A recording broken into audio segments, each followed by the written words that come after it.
Komorini ni nzima, Yamasiwa razaliwa, Yamasiwa yarilea, Mola ndiye alisaidia. Nari Kenya nzima, wivenze watwania, mahaba ya dina dunia.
Mes frères et sœurs, mes amis, les amis des Comores, en ce 45e anniversaire de l'indépendance des Comores, je vous salue et je vous souhaite une bonne santé, longue vie et la réussite à tous vos projets. Voici 45 ans que notre pays a acquis son indépendance. Mes pensées et mes hommages vont aux pères de notre indépendance qui ont fourni beaucoup d'efforts.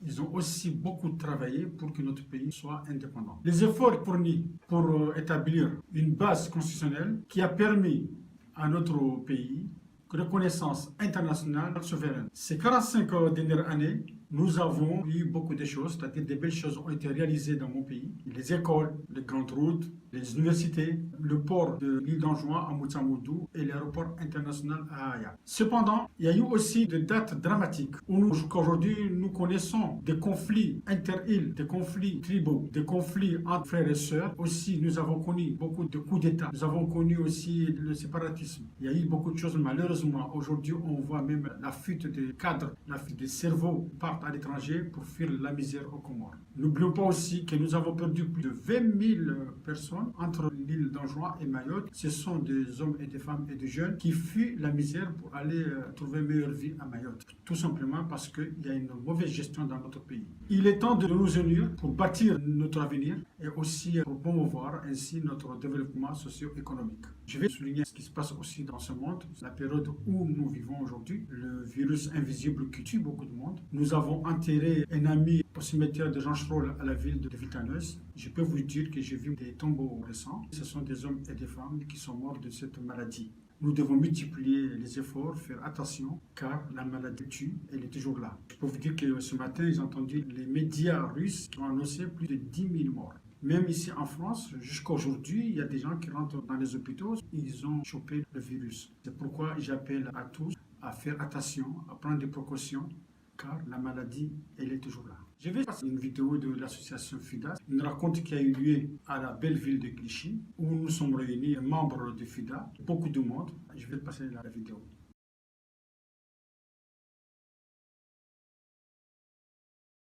Invité d'honneur et signataire d'office du pacte, Monsieur Ahmed Abdallah Mohamed Sambi, ancien chef d'État, otage du colonel Azali Assoumani. Monsieur Nourdine Bourhan, ancien vice-président, otage du colonel Azali Assoumani. Monsieur Mohamed Bokar Dossar, ancien ministre des Affaires étrangères, otage du colonel Azali Assoumani. Colonel Mohamed Bakar, ancien président de l'île autonome d'Anjouan, en exil forcé. Docteur Abdou Salami Abdou, gouverneur élu d'Anjouan, otage du colonel Azali Assoumani. Vous avez vu les grandes personnalités qui ont signé le pacte pour l'unité des Comores. Je remercie ceux qui étaient présents parce qu'on ne pouvait pas recevoir beaucoup de monde. Je remercie deux co-présidents et ancien ministre Herbert Massoud et Sedali Mohamed, ainsi que les sages qui étaient présents, Mohamed Boussouri, M. Mchida et Dr Abdel Karim.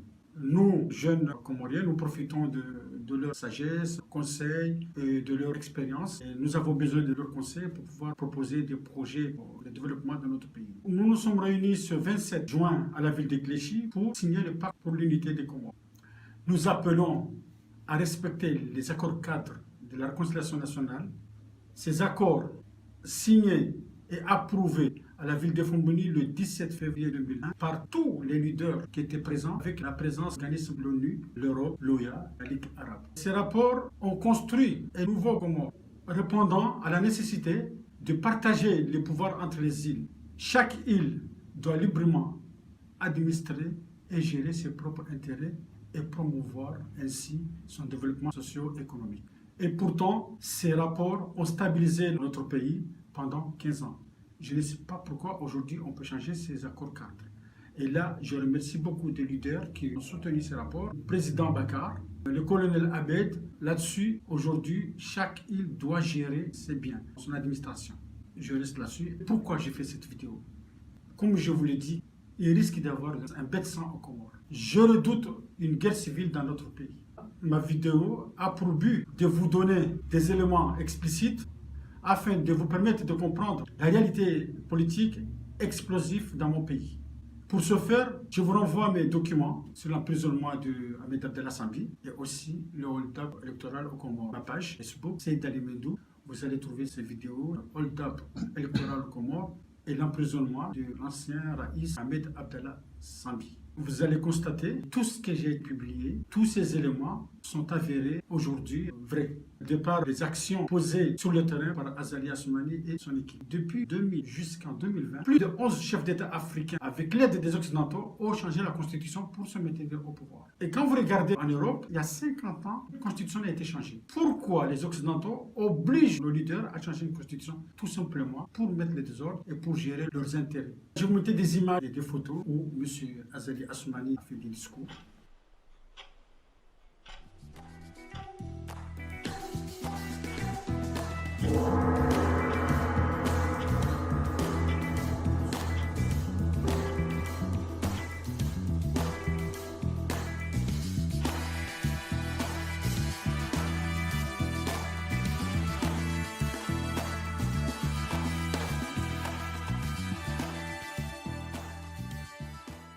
Monsieur Azali Assoumani est un produit de puissance, ne peut qu'appliquer la politique voulue par ses amis occidentaux. Donc Azali Assoumani fait son passé au vert pour se maintenir au pouvoir, lui et sa famille. Monsieur Azali Assoumani avait proposé au peuple comorien de réformer la Constitution et organiser la fonction publique pour la stabilité de nos institutions. En fait, il a fait ça pour se maintenir au pouvoir avec ses règles, ses obligations. Et le but, c'était de changer la Constitution et rester au pouvoir avec ses amis. La situation politique et économique aux Comores n'est que la résultante d'une politique érigée par les puissances occidentales, imposée à nos pays en raison de leur statut de colons et de protecteurs reconnus par la Société des Nations sans les Africains.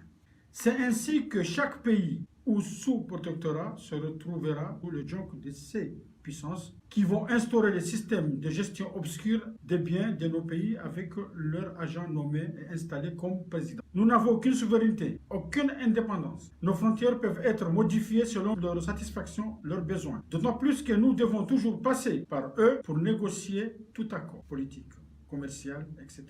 Pour ce faire, nos représentants, c'est-à-dire nos chefs d'État, ou plutôt leurs agents, ne font qu'assurer la bonne diligence des pays référents. Nos chefs d'État ne sont que des figurants, en réalité ne doivent leur statut qu'à la bonne marche de manœuvres frauduleuses, néfastes pour nos pays et bénéfiques pour ces puissances étrangères.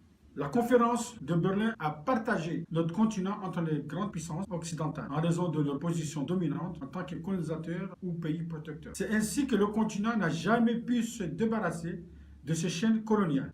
De nos jours, deux blocs se disputent le leadership en termes d'investissement et de parts de marché sur le continent, c'est-à-dire les anciens colonisateurs, plus les USA. L'autre côté, c'est la Chine et la Russie. C'est la raison pour laquelle les puissances coloniales se battent pour ne pas perdre leur vache à lait qui est le continent africain.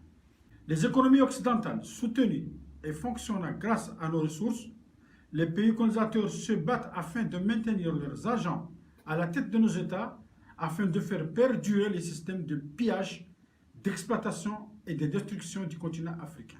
Tout pouvoir établi par eux en Afrique est censé être légitime et démocratique. Tout autre pays qui n'est pas soutenu par ces puissances est illégal et dictatorial, quelle que soit sa légitimité. Leur devise est de gouverner le monde et de contrôler les richesses et maintenir l'Afrique dans le sous-développement et la misère. Mes amis, la liberté d'expression et des droits de l'homme sont opposables au président qui refuse les recommandations en Afrique.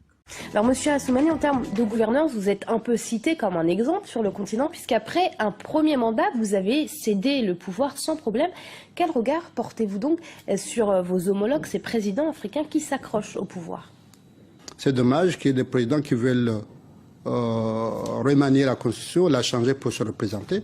Ça aurait été le cas chez nous, puisqu'en 2006, j'aurais pu prétendre comme d'autres le font. Mais j'ai jugé nécessaire de respecter la Constitution comme telle que nous l'avons. Le président de la République des Comores entre 2002 et 2006. On va bien entendu parler de l'actualité que je viens d'évoquer, à savoir cette présidentielle qui doit se tenir en principe en 2016, l'an prochain. Mais d'abord justement sur ces chefs d'État africains qui s'accrochent au pouvoir. Il y en a eu un à la fin de l'année dernière, c'était Blaise Compaoré. Mal lui en a pris puisqu'il a du coup été chassé du pouvoir après 27 ans à la tête du Burkina Faso. Aujourd'hui c'est le président Pierre Nkurunziza qui veut passer en force, modifier la Constitution et rester au pouvoir pour un troisième mandat. Que pensez-vous de ce qui se passe au Burundi? C'est quand même dommage. C'est quand même dommage. Je pense que la première des choses, c'est de respecter la règle et donner une leçon aux autres. Et l'histoire qui a montré, comme vous venez de le dire, devait avertir les autres. Puisque ceux qui l'ont essayé, c'est à leur dépend, au dépend de leur pays. Et je ne vois pas pourquoi aujourd'hui on fait l'éternel recommencement. Il y a une loi qui a été adoptée, qui a été votée. Je pense que le premier magistrat du pays, c'est le premier à le respecter pour donner l'exemple aux autres. Pour vous, il doit partir aujourd'hui, Pierre Nkurunziza? Pardon? Pour vous, est-ce que Pierre Nkurunziza doit partir et ne pas se représenter? Si la loi lui dit de partir, de ne pas présenter, il ne voit pas pourquoi il s'attache. Bon, ça ne regarde que lui, mais je pense que si la loi dit qu'il doit partir, je pense que la moindre des choses, c'est de respecter la loi. Et qui sont les autres qui, selon vous, aujourd'hui, devraient respecter la constitution de leur pays en Afrique? Écoutez, c'est pas la peine de les citer, tout le monde le connaît. Moi, je dis bravo à ceux qui respectent. Et ceux qui essaient de ne pas respecter, je dis faites attention, puisque la paix et la sécurité du pays n'a pas de prix. Mais vous pensez à qui? Idriss Déby au Tchad, Joseph Kabila en République démocratique du Congo? Je ne pense à personne, je pense à tous ceux qui ont la chance de présider à la destinée d'un pays, de penser à leur pays, à la paix, à la sécurité du pays, qui est la leur. Parce que nos ambitions, ou bien, disons, moi par exemple, ce que j'ai vu aux Comores, c'est quand même extraordinaire. J'ai quitté le pouvoir, je vis en paix chez moi, je circule tranquillement. Je pense qu'on doit penser à l'après, parce que qu'on le veuille ou pas, il y a toujours un après.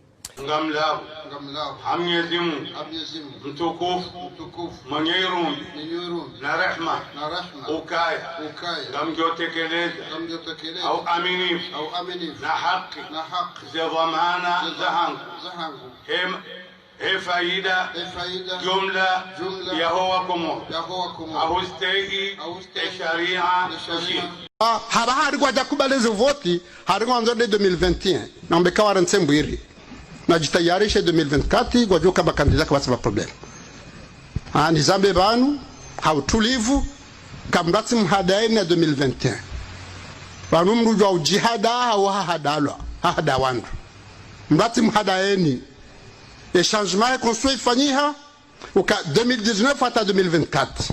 Maintenant, je vais passer des photos pour comprendre la stratégie de M. Azali Assoumani. Aujourd'hui, quand vous regardez bien la République des copains, Azali a placé ses amis proches dans tous les postes clés de l'État et mettre tous ceux qui ne rentrent pas dans le plan en prison et en résidence surveillée. Je vais vous montrer les personnalités qu'Azali a mis pour essayer de faire passer son plan. Le grand Moufti, ça c'est un grand religieux. Aujourd'hui, au Comores, quand vous touchez la religion, c'est très sensible. Monsieur Soujiti a dit, le chef d'état-major qui gère l'armée. Monsieur Saïd Ali Charan, son ami intime qui gère les finances. Son cousin Amin Soïf, ministre des Affaires étrangères. Son ami directeur de cabinet et ministère de la Défense. Il y a Mohamed Daoud, alias Kiki, ministre de l'Intérieur. Et Mohamed Hussein Jamaldin, ministre de la Justice.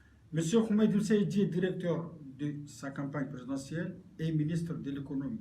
M. Daroussi, le neveu, secrétaire en même temps, qui joue le rôle de Premier ministre. M. Fakim Radabi, chef de renseignement, et aussi M. le procureur, qui est ami cher de M. Azali Assoumani, et M. Djazapé Assonam, M. Élection, aujourd'hui il est parti.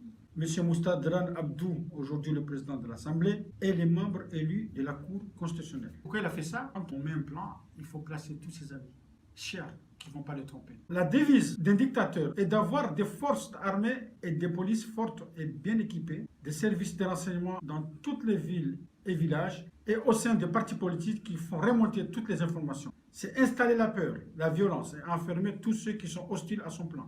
De nombreux militaires enfermés et beaucoup de dissertions dans l'armée pour se réfugier à l'étranger, c'est-à-dire à Mayotte. Je vais vous mettre des photos pour voir les amis militaires d'Azali qui ont fui le pays. Et la plupart de ces militaires haut gradés, ils sont en exil à l'étranger. Il y a l'ancien chef d'état-major, Kombo. Celui-là, il a été liquidé et jusqu'à aujourd'hui, nous n'avons jamais eu une justice et nous ne savons pas ce qui s'est passé. C'est anormal. Il y a le général Salim en exil, le colonel Bakar, aujourd'hui il est Bénin, le colonel Campagnard en surveillance dans son pavillon, le colonel Abed, membre signateur des accords de Fumboni, aujourd'hui à la retraite, le colonel Gamil en exil, le colonel Ibrahim, qui est emprisonné aujourd'hui en repos forcé dans sa ville natale à Wani, en l'île d'Anjouan, capitaine Rachad, il a fait du bruit, mais aujourd'hui on n'entend plus parler. Colonel Bastou, je le souhaite une bonne santé. Et aussi à l'affaire de grands militaires qui ont servi leur pays, M. Nasser et Faisal, assassinés, sans que le chef d'état-major parle de ce dossier.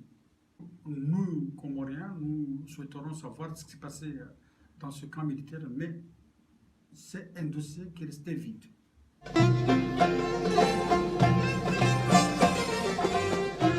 À l'importante question de l'île comorienne de Mayotte. Ce différend qui nous oppose à la France depuis plus de 3 décennies maintenant, tout en espérant qu'elle bénéficiera d'une meilleure compréhension et d'une solidarité agissante de la part de cette auguste assemblée.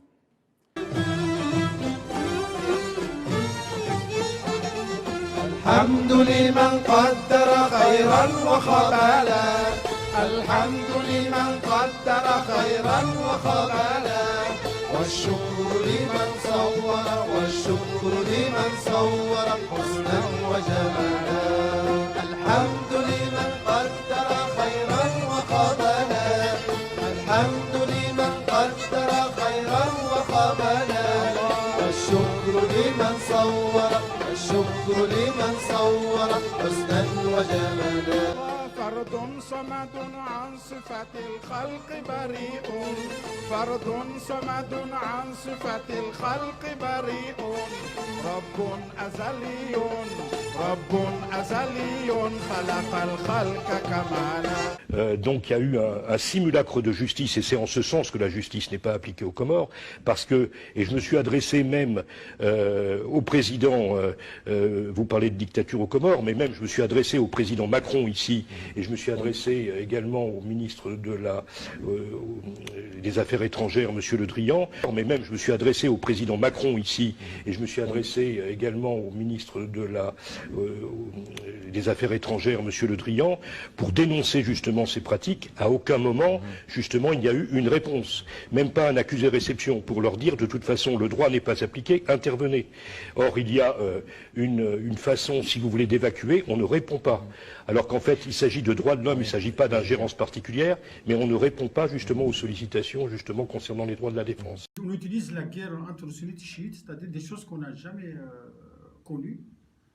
Et aujourd'hui, malheureusement, on utilise ça pour enfermer les uns et les autres dans les prisons. Alors, le président Ahmed Abdallah Salbi représentait un danger pour Azali et ses amis.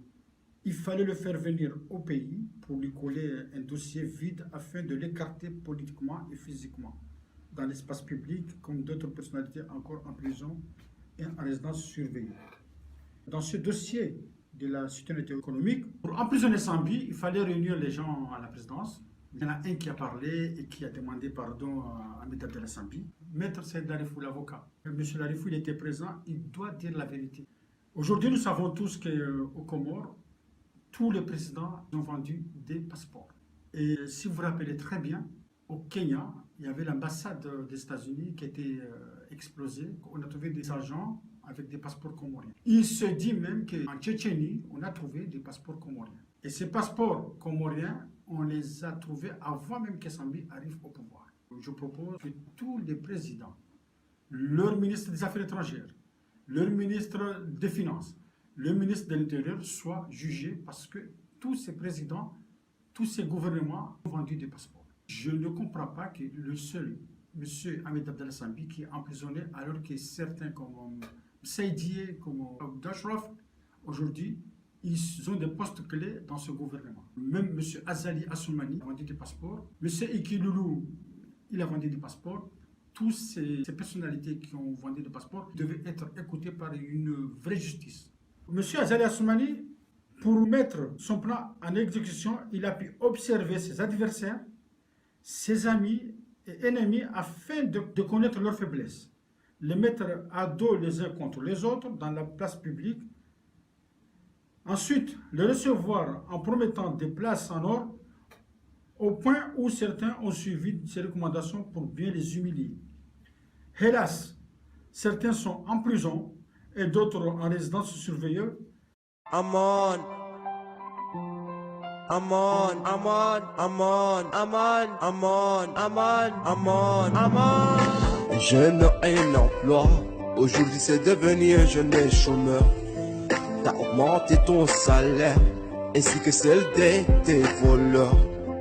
T'as licencié plusieurs jeunes, et tu nous dis que tout ça est normal. On avait beaucoup d'espoir, que tu nous feras sortir dans le noir.